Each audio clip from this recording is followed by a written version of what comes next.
വയനാട്ടിൽ ആദ്യഘട്ടത്തിൽ ഈ തെരഞ്ഞെടുപ്പൊക്കെ പ്രഖ്യാപിച്ച് പ്രചാരണം തുടങ്ങുന്ന സമയത്ത് എം കമൽ പറഞ്ഞൊരു കാര്യം ഞാൻ ഓർക്കുകയാണ്. ഇവിടെ ഒരു തെരഞ്ഞെടുപ്പിന് പ്രതീതി ഉണ്ടായിട്ടില്ല എന്നുള്ളത്. അതായത് പാലക്കാടൊക്കെ വലിയ വിവാദങ്ങളും വലിയ ആവേശവും ഒക്കെ കൊടികുത്തി വാഴുന്ന സമയത്ത് ചുരം കയറി എത്തിയിട്ടുണ്ടായിരുന്നില്ല അതിന്റെ ഒരു ആവേശം എന്ന് പറയുന്നത്. പക്ഷെ അവസാന ദിവസങ്ങളിലെ കാഴ്ച അങ്ങനെ ആയിരുന്നില്ല. വലിയ പോരാട്ടം മുന്നോട്ട് വെച്ച് അങ്ങനെ ഏകപക്ഷീയമായ ഒരു വലിയ ഭൂരിപക്ഷവുമായി UDF മുന്നോട്ട് പോകില്ല എന്ന് ഉറക്കം പ്രഖ്യാപിച്ചുകൊണ്ട് തന്നെയാണ് മുന്നണികൾ അവിടെ പോരിനിറങ്ങിയത്. എന്തായിരിക്കും വയനാട് കാത്തുവെച്ചിട്ടുണ്ടാവുക? സ്ട്രോങ് റൂം തുറന്നോ? മറ്റു വിവരങ്ങൾ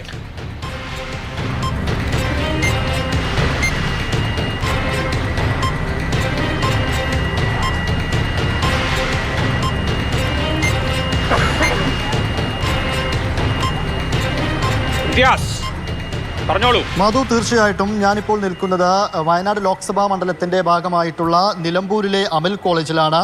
വയനാട് ലോക്സഭാ മണ്ഡലത്തിന്റെ ഭാഗമായ ഏറനാട്, വണ്ടൂർ, നിലമ്പൂർ ഈ 3 നിയമസഭാ മണ്ഡലങ്ങളിലെ വോട്ടുകൾ എണ്ണുന്നത് അമൽ കോളേജിൽ വെച്ചാണ്. 8:30 നമുക്ക് ആദ്യ ഫല സൂചനകൾ ഇവിടെ നിന്ന് തരാനാകുമെന്ന് തന്നെയാണ് പ്രതീക്ഷിക്കുന്നത്.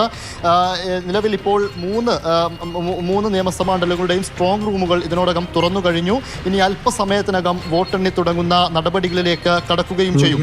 മധു നോക്കൂ, നേരത്തെ മധു സൂചിപ്പിച്ചതുപോലെ തന്നെ ഏറ്റവും പ്രധാനപ്പെട്ട ഒരു കാര്യമെന്ന് പറയുന്നത് UDF ഈ തെരഞ്ഞെടുപ്പ് പ്രചാരണ ഘട്ടത്തിലെല്ലാം അവർ ആവേശത്തോടെ പറഞ്ഞിരുന്നത് 5 ലക്ഷം ഭൂരിപക്ഷം എന്ന ഒരു കണക്കായിരുന്നു അവർ കൃത്യമായി പറഞ്ഞുകൊണ്ടിരുന്നത്. UDFന്റെ എല്ലാ നേതാക്കളും പറഞ്ഞുകൊണ്ടിരുന്നത്. പക്ഷേ പോളിംഗ് ശതമാനത്തിലുണ്ടായ കുറവ് ഇതെല്ലാം കണക്കുകൂട്ടി അവരിപ്പോൾ അവരുടെ തന്നെ ഒരു പ്രതീക്ഷിത കണക്കിൽ ഒരു പക്ഷേ 5 ലക്ഷം എന്ന ഭൂരിപക്ഷത്തിലേക്ക് UDF നേതാക്കൾക്ക് പോലും ഇപ്പോൾ എത്താൻ പറ്റുന്നില്ല. UDF ക്യാമ്പ് 5 ലക്ഷം എന്നൊരു പ്രതീക്ഷ ഇപ്പോൾ അവർ അത്രത്തോളം വെച്ച് പുലർത്തുന്നില്ല എന്ന് തന്നെ നമുക്ക് വേണമെങ്കിൽ മനസ്സിലാക്കാം. ഇത് നോക്കൂ, ഇത്തവണ ഉപതെരഞ്ഞെടുപ്പിൽ 9,52,543 വോട്ടുകളാണ് വയനാട് ലോക്സഭാ മണ്ഡലത്തിൽ ആകെ പോൾ ചെയ്തത്. കഴിഞ്ഞ തവണ 10,84,653 വോട്ടുകൾ ഉണ്ടായിരുന്നു. അതായത് 1,32,000 വോട്ടുകൾ ഇത്തവണ കുറവ് വന്നിട്ടുണ്ട്. ഇതെല്ലാം കണക്ക് കൂട്ടിക്കൊണ്ട് ഏറനാട്ടിലും നിലമ്പൂരിലും വണ്ടൂരിലും UDF ക്യാമ്പ് കണക്ക് കൂട്ടി വെച്ചൊരു കണക്കെന്ന് പറയുന്നത് ഏറനാട്ടിൽ 65,000 മുതൽ 70,000 വോട്ടാണ് അവർ പ്രതീക്ഷിക്കുന്നത്.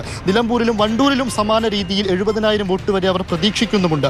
നേരെ മറിച്ച് LDFിലേക്ക് വരുമ്പോൾ LDF മണ്ഡലത്തിലൊട്ടാകെ, അതായത് നിലമ്പൂർ, ഏറനാട്, വണ്ടൂർ 3 മണ്ഡലങ്ങളിലും കൂടി അവർ പ്രതീക്ഷിക്കുന്നത് 3 ലക്ഷം വോട്ടിന്റെ കണക്കാണ്.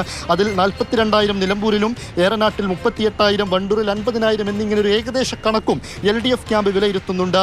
NDA ക്യാമ്പ് പറയുന്ന പ്രധാനപ്പെട്ട കാര്യം ഏറനാട്ടിൽ, വണ്ടൂരിൽ, നിലമ്പൂരിൽ ഈ 3 മണ്ഡലങ്ങളിലും കഴിഞ്ഞ തവണ കിട്ടിയ വോട്ടുകൾ നിലനിർത്താൻ സാധിക്കുമെന്ന് അവർ ആത്മവിശ്വാസം പ്രകടിപ്പിക്കുന്നുണ്ട്.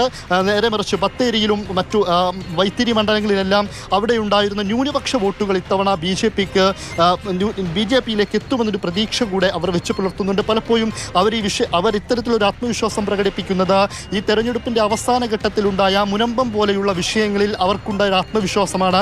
അതായത് UDFിനുള്ളിൽ ആശയക്കുഴപ്പമുണ്ടായി, അത് ഒരു പക്ഷേ BJPക്ക് ഗുണം ചെയ്യുമെന്ന രീതിയിലൊക്കെയാണ് അവർ ആത്മവിശ്വാസം പ്രകടിപ്പിക്കുന്നത്. പക്ഷേ അതൊന്നും ഒട്ടും മേശില്ല എന്ന തരത്തിൽ തന്നെയാണ് UDF ക്യാമ്പ് നിലനിൽക്കുന്നത്.